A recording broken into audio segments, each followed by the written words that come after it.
All right, y'all. Some weird stuff is going on with Ford and General Motors, man. They trying to mess over the consumer. Let's get into this video, but first, like it before you light it, hit the sub before you hit the bud, join the team before you hit the green, and don't forget the... Yep, I need that. For real, man. I really do. All right, Dad. Everybody's talking about it. Some interesting comments from President Trump this past week about people being able to fix their own cars. Yeah. Tell them what happened. One of the presidents from Ford, the CEO of GM, Roger Penske, and then some other, dealership representatives met with President Trump. And when Trump came out, he said, these people don't want you to fix your own cars. They want you to have to go back to them. They basically, what he's saying is that they said they want legislation to lock you out of your vehicle. Now, whether you believe Trump or not, it's not political. It really doesn't matter where you fall on the spectrum. It's really a bigger question here. Who owns your vehicle after you buy it? These manufacturers that he has said this have not denied they said it. Matter of fact, Ford confirmed that, yeah, we did have a meeting. They did not deny what he said. I don't know if that's an affirmation from non-denial or what that would be. You take that for what it is. But this has been going on for over a decade. This is about the right to repair. We've had videos on this before. This is getting big when you've got this, these kind of representatives going into talking to, a president saying, we want some legislation to lock people out. Roger Penske, I was like, what? Roger Penske, what does he have a part in this? Well, he owns over 200 dealerships in the United States.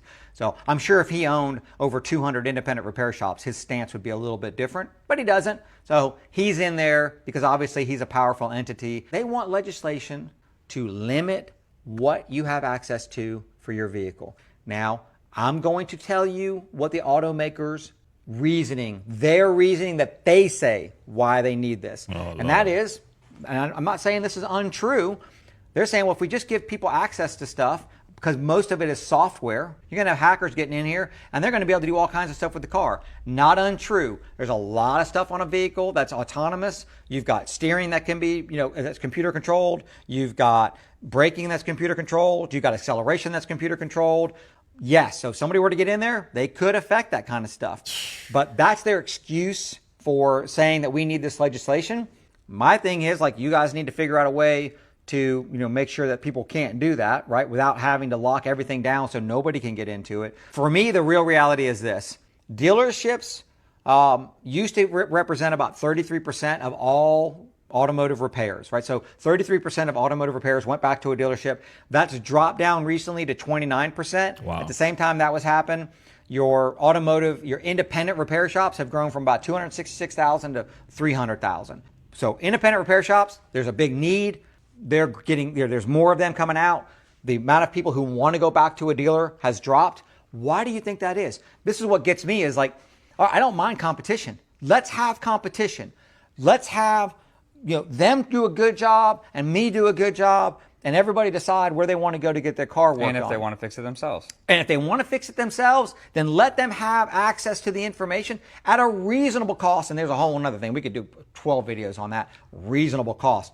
You want to hear about some reasonable costs? If you guys really want to know how much it costs to buy subscriptions for certain software and certain ways to get into these factory systems in the cars where you can only do it through the OE side of it, leave a comment and let us know. I'll do a video on that and to let you know exactly how much that is and what reasonable cost means to one manufacturer and what it means to another manufacturer. Anyway, I'll make it sidetracked on that. So what do people need to do?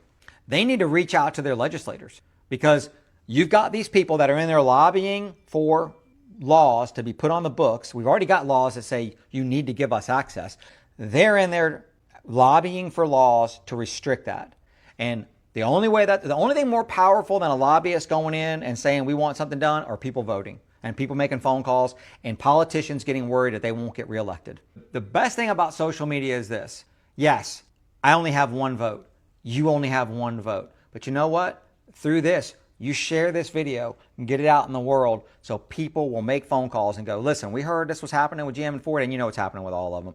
We don't want this to happen. Make sure you side on the people side, not on, the restrictive side. There's another ironic thing about this, but we'll cover that in the next video. This is my whole thing. Am I to believe that the people in the government are going to look out for my best interest when I'm not putting money in their pocket. Lobbying mean these people are spending bread, bro. Straight up, man. These politicians work for the people that cut the check. And guess what? We ain't cutting no checks, man. Ford, all they got to do, here go $100 million, man. Make it happen. What? That's it. Hey, bro, we cook, bro. Look, let's go through some of the comments, though, man. Someone said, here's an idea. Take the technology out of cars, bring the square body back.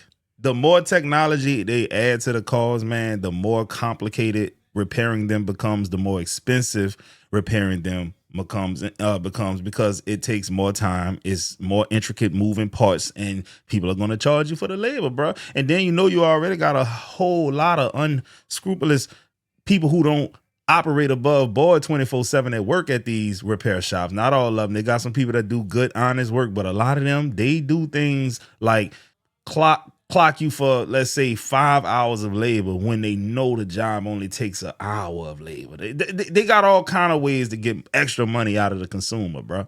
The boss making sure everything is going well ain't had nothing to do with it. Penske was there too. I just lost instant respect for him. If that's a law that passes, it should be coupled with legislation that requires them to honor a 200,000-mile bumper-to-bumper warranty. Hey, real talk. I've been having a truck for like since 2022, and I just got to 70,000 miles, man. I wouldn't be mad at that if that was the case, man. At 200,000, then yeah, because I'm gonna get rid of it by then most likely anyway. Repair shop does it right same day for 750. Dealership maybe does it right in 2 weeks for 2,000. That's why. And you know what? You made an excellent point right there, because he said that the dealerships accounted for about 33% of repairs nationwide. Now it's down to 29%. Them people are clocking that 4% loss. That's millions of dollars lost, and they trying to recapture that bread. You know what I'm saying, bro? It's like a game of cat and mouse between us consumers and these corporations, bro. All right, Dad, the ironic thing that we were talking about, we're going over Ford and GM and President Trump and, trying to make it where people can't work on their own cars, independents can't work on the cars. Yeah. And yet Ford has already came out and said that they've had issues. They don't have enough people. Hey, the CEO of Ford, we did a video on that a few months ago, came out and said they don't have enough technicians. This morning when I woke up, there were 6,000 bays in our dealerships with no technicians. So can't get my car fixed. Nope. 2 weeks. Average wait is 2 weeks. So we said in the last video, they got about 29% of the repair world right now, the repairs that are being done on vehicles. They don't have enough technicians to do that. He said that, I think, if I remember right, they were weeks out from being able to do repairs. Oh, okay. Matter of fact, he said specifically, it's not the parts that are holding us back. It's the technicians. We don't have enough technicians to do it. Not because we don't have the parts, we don't have the mechanics. And now you want to restrict access? I mean, we all know the price is going to go up. If you only got one option to go somewhere, yep, right? You know the price is going up. That's just the way the world works, right? But if you also only have that one option and they don't have enough personnel, then you're just like, oh, I only got one. You're going to call up, and here's what it's going to be. Yeah, okay, your car's broke down the side of the road. Yeah, we can get it in. Our next appointment is, 6 weeks from now. Get the hell out of here. It sounds like healthcare. You can buy a new vehicle if you like. Yeah. Let me get you to our sales department, and that way you can buy a new vehicle. I mean, and look, the crazy part is some people are definitely going to go and just buy the new vehicle, bro. When I sold cars, bro, you'll be surprised at how many leads you would get just from people coming in there to get an oil change. Real talk, a tune up. Hey, man, what you got, a 2020? You got a 2019, man? You know they got the 22s out right now. You don't want to come take a look while you waiting? Boy, that's how they get them. Right? Yeah. So they're over there trying to lobby to get this thing locked down. And remember, so they get 29% right now of all repairs. That means that over 70% of repairs are done at independents. Do the math, guys. Do the math. Yeah. You're going to be stuck. They already got a lot of, Ford in itself already is the leader in recalls as well. How are they got to keep up with that? They got got one in the recalls. extra repairs. And we're getting more and more recalls. Every single year, the recalls are going up and up and up and up. Another. You ain't lying. They go up. You get a notice in the mail. Hey, man, there's a recall on such and such airbags in 2023 Dodge Rams. Like, man, come on. You mean to tell me If I get into a car accident, the damn thing not gonna come out because it got a recall. Lord have mercy, bro. Shit. Next thing they gonna tell you is that they got an ejectocito problem going on. People are being ejected out the damn vehicle once they exceed 81 miles per hour. And then they're gonna try to hit you in the head with the whammy. You gonna try to sue away. Why was you going over 81 miles per hour anyway? Come on, man. Isn't it called a monopoly? You damn right. That's what it's called, Mr. Joe. American cars are not reliable. Facts. Trusting Trump to do the right thing is a long shot. An argument can be made. Don't buy a Ford or any brand who's supporting this. Only they can repair. This is the reason farmers had a lawsuit against John Deere, because they had to wait for technicians to come from John Deere and their broken tractors. And sometimes it would be 2 to 3 weeks out while the farm was shut down. Screw you, John Deere. Wow, this is a perfectly good reason to never, ever buy a GM or Ford again. Yeah, Trump says GM and Ford don't want owners fixing their own cars. I don't know what's more American than bringing out your tools and fixing your own car that you paid for. But yeah, GM and Ford, they don't want you doing that. They want you to have to go to the dealership for any repairs. Yeah, you can't touch the car. They're going to lock you out of it, and you have to take it to the dealership. Now you know why I have zero plans on buying a new car. My cars are, let's see, 2011, 2000. All of my cars, I have 4, are at least 20, almost 20 years, 15 years old. At least 15 years old. And some are even older. And do I plan on buying a new car anytime soon? No, absolutely not. You know what I love most of all? No car payments. That's what I love. I love not owing anyone anything. And so why would I want to buy an $80,000, $60,000 vehicle and then be forced to go to the dealership? Dealerships that, let's face facts, rip people off. I don't even know how else to say it. I mean, when was the last time you had a good experience at a dealership when getting repairs done? Yeah, those are few and far between. But let me know what you think in the comments. Are you as upset as I am? I think this is absolutely crazy. And just speaking for myself, GM and Ford, I will never buy a single product of yours ever. Never. The thing is this. The government allows these companies to mess over us, man. They allow chemicals in the food that other countries don't allow. They allow people to mess over us with insurance.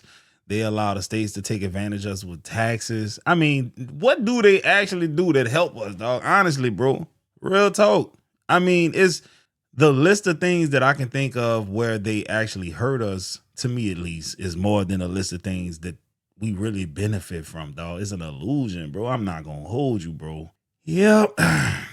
Somebody said, buy Toyota, you're welcome. My Ford, 53 years old, I fix myself. What? Hey, man, but here's what this the part he missing. He must ain't see the video I did when people were talking about how increasingly difficult it is becoming to find parts for these other cars. It's almost as if these people are getting with these auto repair parts places and saying, you know what? Let's work together so that they have to buy a new vehicle, so that they can't just go and repair their own shit. Yeah, bro. A lot of these old parts, man, a lot of them are starting to discontinue the parts. Real talk. Did Ford really just ask Congress to ban you from working on your own car? Hi, I'm Tim with Computech Automotive in Phoenix, Arizona. This story is blowing up right now. After a White House meeting last week with executives from Ford and GM, President Trump publicly claimed that the automakers are pushing for legislation that would completely prohibit people from fixing their own vehicles. So is Ford trying to make turning a wrench in your driveway a crime? Well, not exactly. But what they're doing, it's almost as worse. They aren't banning tools, they're banning data. So right now, automakers are heavily lobbying against Federal Repair Act. They claim it's about cybersecurity, safety, because modern cars are basically rolling computers. But here's the deal.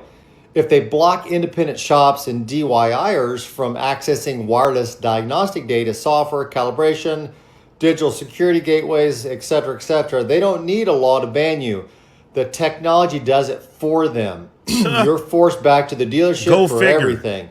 Is the right to repair officially dead, or are automakers just trying to lock us out of our own hoods? Drop a comment below. Have a great I hope y'all never sell another motherfucking car ever in your life for this trifling. Hey, bro, look, the sad part about it is this, though, man. If they cut the check big enough, Trump gonna sign off on it, man. Y'all know I don't like that man, bro. But I'm the type of dude, bro, if he do anything that's actually good, I can admit it. Just tell me what he did, though. Show me. I need the concrete evidence, man. And I'm talking about this term. Show me what he did that's helping you, bro, and I'm gonna shut my ass up. I'm telling you, I ain't no fake dude, man. If the dude did something good, I can acknowledge that, bro. But all I see is BS right now. You understand what I'm saying? For real. Too noisy over here, so let's go over here as we go. But so GM and Ford met with Trump and tried to convince Trump to take away. They want a proposal that's going to limit our right to repair our. Hey, I just thought about it, though. Trump only told us because they didn't come at him with the right amount, the right figure. Man, they got to have some real bread. We wouldn't have never heard about this until it was happening. Right to repair. They want to change those laws and make it where we, the people, and the independent shops cannot work on their vehicles. Okay, they want to play this game again. Now, right now, under the Magnuson-Ferguson Act, we have the right to repair, and there's also some laws that have kicked in. Let's take a look at this dude right here. There's a beautiful truck right there. We are going to park right here where we can see that guy. There we go. But they want and but so anyway, this is what they want to do. So they met with him. They went and met with Trump. Okay, people from GM and from Ford, and they're like, hey, Mr. President, okay, we got to change this right to repair thing. Okay, and Trump was like, what? He's kind of got an attitude like, what do you mean you want to stop this? I don't understand. Why can't they work on their own trucks? They're trying to sell it as a security thing, a cyber security thing, is how they're trying to convince government to propose laws that make it where you cannot touch your vehicle and neither can an independent shop. Pretty crazy. We got some of the specs in here. Now, Trump also said in this thing and during this article here, it says in here, Trump said that one person was allegedly 7 years in prison for working on their own truck. What? 7 years in prison for working on your own truck. I didn't look this up and verify it, so I don't know 100%. Apparently, our lights just went out because lights just went down. It is getting pretty late. It's already like 10:30 at night. But we got some lights over here. Let's wander over this way a little bit. We're bounce around a little bit. Like I said, these things are all on timers. But so it's pretty crazy when you think about that. The right to repair, and they want to take it away from you so that you can't have it anymore. And I find that pretty crazy. Too noisy.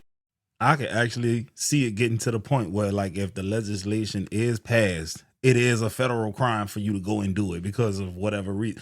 Boy, man, you can't win for losing. It's already tough out here, economically speaking, and then they want to take your... What if you have the skills to actually do the work? Now you can't do it. Boy, I would be so mad at that, bro, if I really knew how to fix some shit, but they won't allow me, and now I got to go and give money that I already don't have to these people who don't mean me no good. It's kind of sad, bro. Work on older cars too, because they want you coming back to them. Now, I totally get that. I don't have a problem with that. I'm all for competition. I want competition. I want somebody to push us to be better. You know what's not competition? Not competition is when you go, hey, we're losing market share to somebody else. So rather than us do better, let's change the rules. We want to go in and we want to lobby to legislators to say, hey, we want you to limit what our competition can do. We see that across a lot of different industries right now, and it's not right. It's not right. It should be just open competition. If you do better than us, then I need to figure out what you're doing, and I need to try to get better than that to bring people to come to me, right? If I'm doing better than you, then that's vice versa. You need to figure out what you're doing wrong. And you know what? Competition is good for the consumer. Real talk, because if I'll put it to you like this. If I have the ability to shop around, then the person who really wants my business the most will do the most to get it. They will go above and beyond as far as customer service. They may even slash the price to beat out the competitors. It makes no sense for them to try to create a monopoly, at least to help us. Like, if you think about it, when they do that, that lets you know they basically saying, go fuck yourself. Not limit what we can do. And I feel like what's happening here is for forever, for decades, dealers did not like their service department. Most dealers did not like their service department. It was a necessary evil. A lot of dealerships would have 100% rather just sold cars and not had to fix them, right? But now they're finding out that that's actually a profit center, and it's a large part of dealers' profit centers today. And what they're seeing is they're looking and going, wait a minute, 29%, 33% down to 29%. Where is the other 70% of this? We want a big chunk of that to have to come to us. Right. They've got to come into our shop. And so what that means for you is what they're trying to have happen here is, and this is the way I look at it, is like, if I go and I spend $70,000 on a new vehicle, am I actually buying the vehicle, or am I just renting the software, right? I'm leasing the software, and as soon as I don't want to, pay them to do something, it doesn't work anymore. This is proven out. We've talked about this before too. Manufacturers are wanting to rent you. I don't care if they want to call it a subscription or not. If it's a subscription, you're renting it. Features in a car. And I know people are going to say right now, well, you know what? If they try to shut my car down, and they try to make it where, I got to go in here or do something, there's people that can go in there and do things. Or we talked about the kill switch, the video, people, the car making a decision whether you can drive it or not. And a lot of comments where I just go in there and disconnect that. That's really not going to be a thing. And here's the reason for that. If you lease a piece of software, so if I download, because everybody's doing it now, if I download Adobe onto my laptop and I'm leasing it for a year, let's just say I had a year subscription for it. It doesn't matter that I don't hook that laptop up to the internet. I can disconnect that thing from the internet. I can take the Wi-Fi card out of it. It's got no connection to the internet. Guess what's going to happen in 1 year after I have that Adobe? It's going to shut down. And the same thing can happen to your vehicle. They have what's called over-the-air updates. So they can update your vehicle without the vehicle ever having to go into a dealership on a lot of stuff. If they rent you a feature, heated seats is one that was big time that BMW was talking about. We're going to rent heated seats to people. If they buy a $120,000 vehicle, we're going to have a subscription for heated seats, right? Well, guess what? If you say, I don't want to pay that subscription anymore, that $9 a month, I don't want it anymore. Do you not think they can turn those heated seats off? Which is crazy. Or do you think you can disconnect something in that car to make it not turn the heated seats off, right? 100% they're going to be able to turn that off. This goes deeper and deeper and deeper and deeper. And at the end of the day, what you've got to do is get out there, make sure you get a hold of your legislators, because the one thing that's, and I'm going to get a little passionate on this one. And again, it doesn't matter where you fall on the political spectrum. The one thing that's more powerful than lobbyists, because lobbyists spend a lot of money to get politicians to vote how they want them to vote. Say, bro, ain't nothing more powerful than that almighty dollars. I will just, hey, you go ahead and miss me with this bullshit, boy. That money talking, that bullshit walk. One thing that's more powerful than that is your vote. Boy, please. Is you getting out there and you doing something. Because if they're not elected, then they don't get the lobbyists coming after them. They don't get the lobbyists handing them what they want to vote a certain way. That's my belief in that. That's about as political as you're ever going to get on this channel.